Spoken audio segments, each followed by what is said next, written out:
Buenas tardes, mi nombre es Melanie Slotogora. En la clase de hoy vamos a tratar sobre consultas de reumatología y traumatología frecuentes en nuestro consultorio, principalmente las artralgias, bursitis y tendinitis. Vamos a organizar la clase. Los temas que vamos a charlar son sobre las generalidades de los reumatismos en las partes blandas, la semiología y caracterización de estos síndromes regionales y los compromisos más frecuentes tanto en miembros superiores como en miembros inferiores. Bueno, el término reumatismo de tejidos blandos es un grupo de entidades que se caracterizan por dolor regional de las extremidades, cuya causa habitual es el sobreuso de tendones, éntesis y bursas. Involucran tejidos articulares y periarticulares, incluyendo las fascias, ligamentos, músculos, tendones, bursas y hasta tejido celular subcutáneo. Es una de las patologías más frecuentes en reumatología, con una prevalencia mayor a la de lupus y la artritis reumatoidea juntas. El impacto epidemiológico y las consecuencias socioeconómicas de los reumatismos en las partes blandas son significativos, ya que hay bastante desinterés en parte de la comunidad médica acerca de estas afecciones, lo cual impacta directamente sobre la calidad de la atención que los pacientes reciben. Esto se traduce en mayor sufrimiento, discapacidad y mayores pérdidas monetarias tanto para el paciente como a nivel global, que son en gran medida evitables si tomamos las conductas adecuadas en el tiempo adecuado. En primer lugar, la bursitis es la inflamación de la bolsa sinovial, que es la encargada de amortiguar y proteger los tejidos blandos de las prominencias óseas.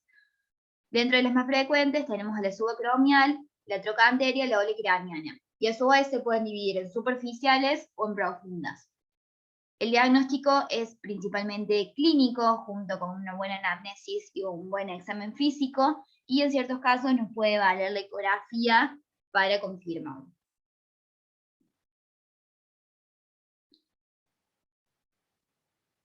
La tendinitis es la inflamación y la degeneración del tendón que provoca dolor y disfunción local. Resulta del uso excesivo a menudo o por una lesión deportiva, pero también puede deberse a otras enfermedades reumatológicas o metabólicas, así como también al uso de medicamentos, por ejemplo, quinolonas o estatinas. Dentro de las más comunes tenemos las del supraespinoso, el manguito rotador, la epicondilitis medialolateral, el famoso código golfista o tenista respectivamente, del bicipital, la tendinopatía de Aquiles y la de los flexores del carpo. Al examen físico, como lo muestra en el cuadro, vamos a encontrar dolor en el trayecto de la vaina tendinosa que se desencadena o acentúa con el movimiento. A su vez, una disminución de la extensión del movimiento y puede haber crepitación. El diagnóstico de vuelta, como en la bursitis, es clínico y nos puede ayudar una ecografía para confirmarlo y en ciertos casos una resonancia. Otras afecciones regionales, la entesitis. La éntesis es el sitio de inserción de los ligamentos, cápsulas y fascias al hueso. Al ser áreas hipervasculares son más susceptibles a la deposición de bacterias. Y la fascitis es la proliferación y la degeneración de la fascia, por ejemplo, la contractura palmar de Dupuytren o la fascitis palmar.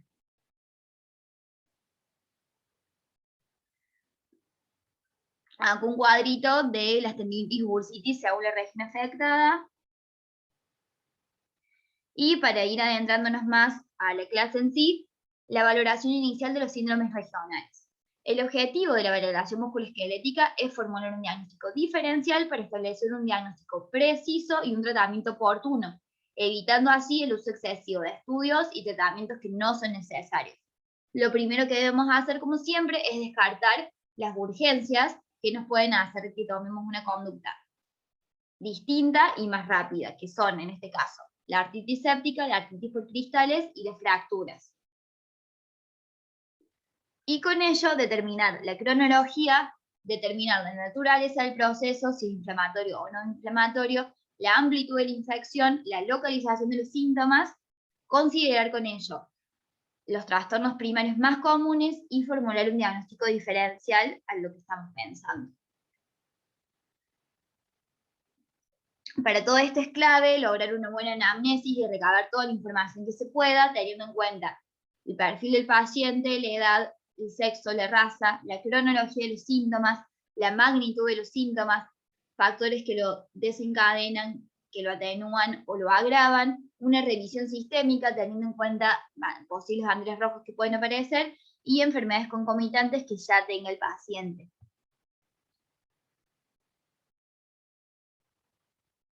Es clave realizar una buena semografía, para eso les traje algo que nos enseñaron en la facultad, que me parece más que útil en el caso, bueno, más en el caso de estos trastornos musculoesqueléticos para caracterizarlos de una mejor manera, que es el ALICIA. En cuanto a la aparición de los síntomas, es según duren más o menos a 6 semanas, va a ser agudo o crónico.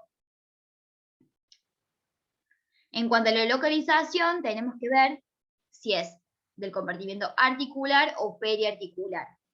En general, cuando nos encontramos con dolor articular, el dolor va a ser profundo, difuso, vamos a encontrar una limitación marcada del arco de movimiento activo y pasivo, va a haber edema, crepitación, deformidad e inestabilidad. En cambio, cuando estamos hablando de algo periarticular, el dolor va a ser con los movimientos activos, hay hipersensibilidad en las regiones adyacentes al dolor y raras vez nos encontramos con crepitación, edema o inestabilidad. Según el compartimiento articular, también se puede dividir en la articulación comprometida, si es axial, si es periférico o si es la cintura. En cuanto a la irradiación del dolor, puede ser somático, neuropático, referido, irradiado, psicógeno o hasta ficticio.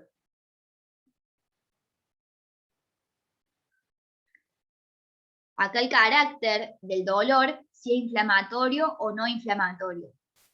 Inflamatorio, bueno, puede ser debido a infecciones, autoinmunitario, cristales o idiopáticos. El dolor se asocia a rigidez matutina que mejora tras la actividad.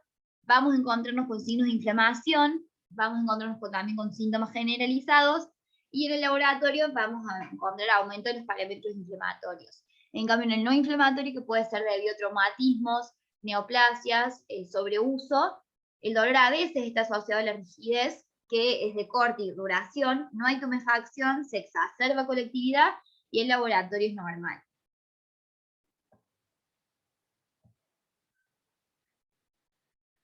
Bueno, acá les traje las características diferenciales de cómo diferenciar si es dolor inflamatorio o es mecánico,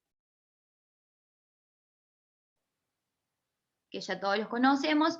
Y acá otra cosa que me pareció interesante, que bueno, nos puede orientar más en nuestra consulta, es diferenciar en un primer momento los dolores difusos, artralgias y artritis, y con todo esto que venimos viendo, tener en cuenta la localización del dolor para ver de qué posibles diagnósticos podemos estar viendo. En las artralgias, el dolor va a ser en una o en múltiples articulaciones sin evidencia de inflamación, es un síntoma muy común, pero poco específico. Los dolores difusos son síntomas poco localizados, con origen en articulaciones, huesos, músculos o en otros tejidos blandos. Cuando revisamos las articulaciones no nos revela información y, por ejemplo, esto nos encontramos muy frecuentemente en mialgias postvirales, hipotiroidismo, la fibromialgia, en el síndrome de fatiga crónica. En las artritis es netamente un cuadro inflamatorio articular y el diagnóstico es clínico o por otros métodos complementarios cuando así lo requiere. La intensidad, las escalas del dolor, por ejemplo, la EBN que conocemos, para caracterizar aún más el dolor. Y acá los atenuantes y los agravantes, acá les dejé un cuadrito que me parece interesante de trastornos musculoesqueléticos fármaco-inducidos, pero bueno, también podemos tener otras como el hielo local en la zona afectada, el apoyo psicológico, una dieta saludable, realizar ejercicio físico, tener un buen descanso, etc. Acá yo agregué otras para terminar de completar una buena semiología según la capacidad funcional del paciente, según el curso evolutivo. Si es migratriz, esto quiere decir que a medida que la inflamación desaparece, en las articulaciones afectadas al inicio aparecen otras. Esto pasa, por ejemplo, en la artritis gonocóxica y en el reumatismo palindrómico. Aditivo, que quiere decir que se agregan nuevas articulaciones de forma progresiva, por ejemplo, en el lupus, el AR, el Sjögren. Periódicos, que son episodios de ataques agudas con recuperación completa e intervalos libres de ataques. Esto puede ocurrir en los periodos iniciales de la gota, la pseudogota, la fiebre mediterránea. Persistente con fluctuaciones, hay periodos de mayor y menor actividad inflamatorios intercalados, por ejemplo el AR, las espondiloartritis seronegativas.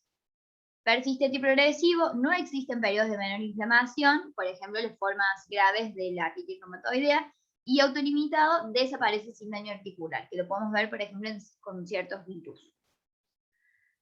Según la extensión, si es localizado o generalizado, si es simétrico o asimétrico, o si es mono, poli u oligoarticular. Según el ritmo en el que aparece, si es circadiano, si es nocturno o bien si es continuo. Acá me pareció muy útil un cuadrito del Harrison, un algoritmo para trastornos musculoesqueléticos y según los síntomas ir orientándonos a lo que podemos estar hablando. Se los dejo acá para que lo lean después tranquilos, que es básicamente englobando todo lo que venimos hablando con el Alicia, luego de una buena semiología de los síntomas. Y acá otro cuadrito también donde habla de los trastornos musculoesqueléticos más frecuentes y con ello, con lo que nosotros tenemos de información, ir descartando. Es muy útil tomar en consideración las molestias más frecuentes de la población más joven frente a la adulta, porque las causas más frecuentes de síntomas son los traumatismos, las fracturas, el sobreuso y la fibromialgia. Si excluimos esto de la consulta inicial, podemos después considerar otras enfermedades acorde a la edad. Casos especiales son los pacientes ancianos y los hospitalizados. Siempre debemos tener en cuenta la población anciana, ya que la frecuencia de las enfermedades reumáticas aumenta con la edad, de tal forma que un 58% de los mayores de 65 tienen una molestia articular. Con frecuencia no se suelen diagnosticar en la consulta porque los signos y síntomas son insidiosos y hay veces que se mascaran con otras enfermedades, además de que hay una menor fiabilidad en los laboratorios. Los ancianos son particularmente propensos a la osteoporosis, a la gota, a las fracturas, a la polimialgia reumática, a la vasculitis y a los trastornos inducidos por fármacos. Debemos abordar al anciano de la misma manera que a otros pacientes, prestando especial atención a identificar posibles consecuencias reumáticas de enfermedades clínicas coexistentes junto con sus tratamientos.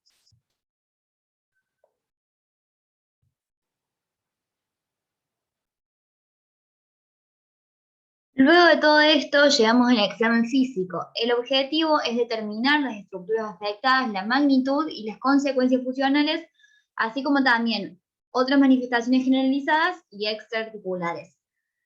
Es clave en estos trastornos musculoesqueléticos inspeccionar bien la cantidad de articulaciones dolorosas, si es articular o no articular, y la distribución del dolor y la afección.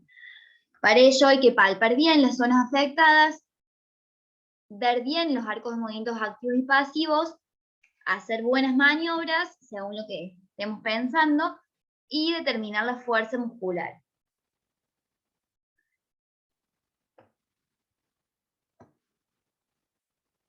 Disculpen.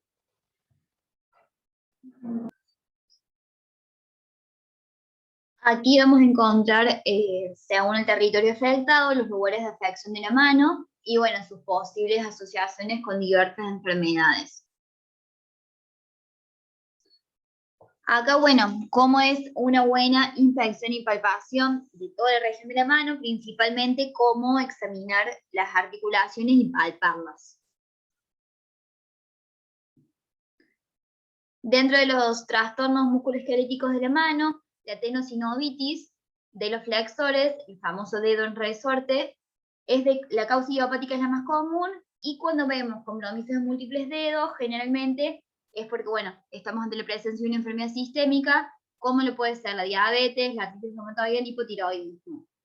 Aquí, como vemos en el dibujo, es el dedo en gatillo. El 90% de esto es mejora tras la infiltración.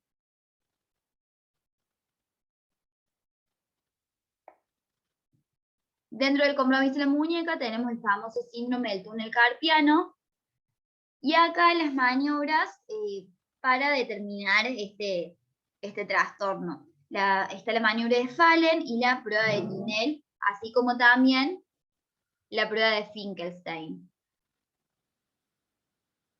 La maniobra de Finkelstein para la tenosinovitis de Decker-Beining, que ya vamos a hablar a continuación. En la maniobra de Fallen consta de flexionar las muñecas, una flexión palmar a 90 grados durante 1 minuto.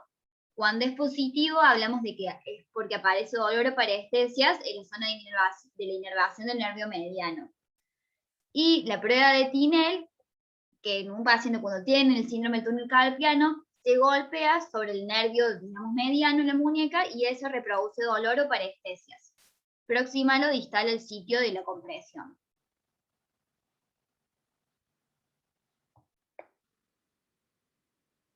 Luego pasamos a la tenosinovitis o tenosinovosis o tenosinovopatía de Descartes, que es el dolor en el borde radial de la muñeca agravado con los movimientos. La maniobra que nos sirve para valorar esta patología es la maniobra de Finkelstein. Se le pide al paciente que coloque el pulgar sobre la palma de la mano y cierre el puño. Después, bueno, el explorador tiene que fijar el antebrazo en su tercio medio distal de la parte interna sin tocar la parte externa y con la otra mano, tomándolo del puño, realiza una desviación cubital. Se considera positivo si el paciente presenta dolor en el primer túnel, digamos, del torso de la muñeca a nivel radial.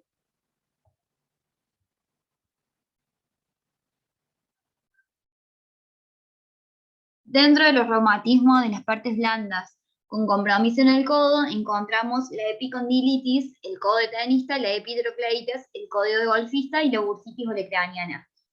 En la epicondilitis evidenciamos dolor, incremento del dolor con la flexión contra la resistencia de la muñeca con el codo en extensión y la pronación del antebrazo. En el codo de golfista hallamos dolor al vencer las resistencias de la dorsiflexión de la muñeca con el codo y también hay dolor a la supinación resistida del codo. En cuanto al compromiso a nivel del hombro, en realidad cuando nos referimos al hombro, en realidad es una estructura anatómica, más bien un complejo funcional constituido anatómicamente por 5 articulaciones. Es muy importante tener en cuenta que el hombro doloroso es el tercer motivo de consulta más frecuente por patología osteoarticular en la atención primaria después de la lumbalgia y la cervicalgia. Entre un 70 y 85% de las consultas por omalgia se deben a patología del manguito de los rotadores, en especial del tendón supraespinoso. Un poco para tener en cuenta, el espacio subacromial, bueno, está formado por la bursa subacromial subdeltoidea y el manguito de los rotadores, que a su vez está compuesta por el supraespinoso, el infraespinoso, el redondo menor, el subescapular y la porción larga del bíceps braquial.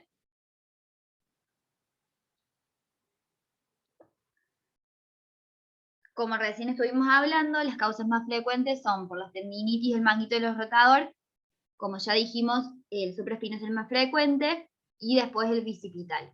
La ruptura del manguito del rotador, la bursitis del subacromial subdeltoide, la capsulitis o el hombro congelado y la tendinitis del bicipital son los principales motivos de consulta.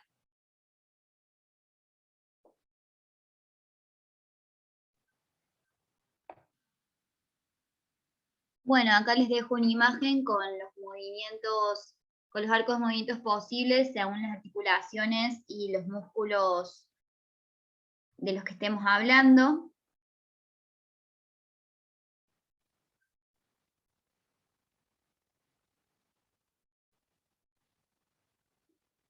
Y bueno, acá un par de maniobras bastante conocidas según la patología, según la parte del reumatismo de tejidos blandos que estemos hablando. Que bueno, me parece en realidad sin sentido explicárselas, después encontré unos videitos más útiles que se los puedo pasar, sin ponerlo en práctica, digamos, ¿bien? Pero bueno, todo esto es para valorar todas estas patologías que estamos hablando. Acá les dejo, así lo ven bien.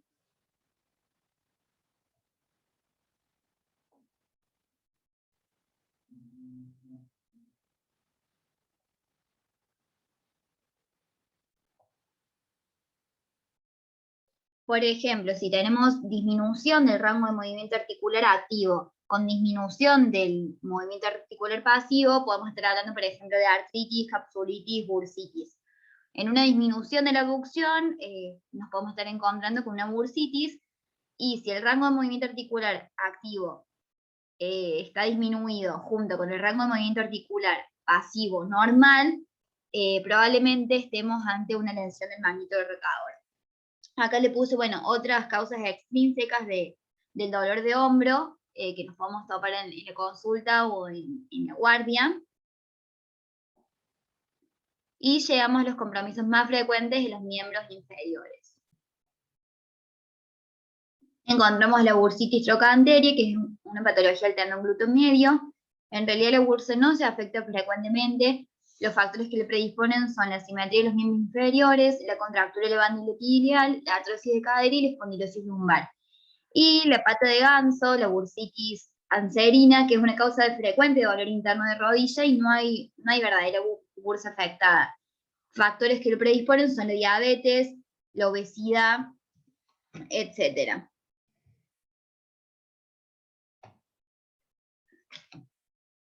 El tratamiento de la bursitis anserina son los analgésicos, la fisioterapia y la infiltración si así lo requiere.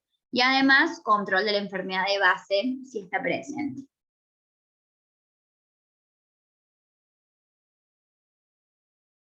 Antes de continuar con las otras patologías, me olvidé aclarar que es importante que, bueno, en todas estas enfermedades que fuimos nombrando hay un error conceptual importante, que es la utilización del itis, que indica generalmente inflamación, por ejemplo, síndromes de tendinitis, bursitis, artritis, que es lo que venimos hablando todo este tiempo, cuando en realidad la evidencia histopatológica no revela que hay inflamación, sino más bien que se trata de una tendinosis angiofibrolástica. Este cuadro está caracterizado básicamente por hiperplasia vascular, desorganización de fibras colágenas, incremento de la sustancia intercelular, hiperplasia miofibrolástica y metaplasia fibrocartilaginosa, que es básicamente el patrón que se repite en todos los cuadros, en todas las patologías que venimos hablando. Todas en general son lesiones angiofibroblásticas. Entonces, bueno, en realidad una denominación correcta de todos estos síndromes implicaría que sustituyamos el itis por patía o osis, tendinosis o tendinopatía de Aquiles en este caso, como estoy por exponer.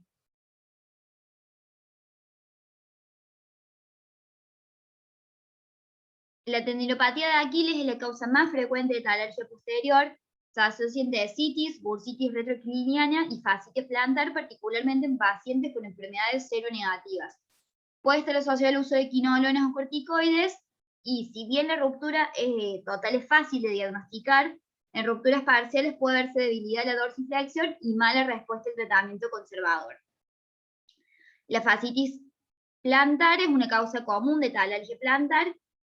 Aunque puede ocurrir en pacientes con enfermedades articulares, es más frecuente en pacientes sin enfermedad reumática, en general mujeres, por ejemplo, de 30 a 50 años. La lesión se asienta sobre el sitio de inserción del espacio plantar en el tubérculo inferomedial del calcáneo. Se observan espolones calcáneos hasta en un 30% de los pacientes que nunca han tenido talalgia plantar.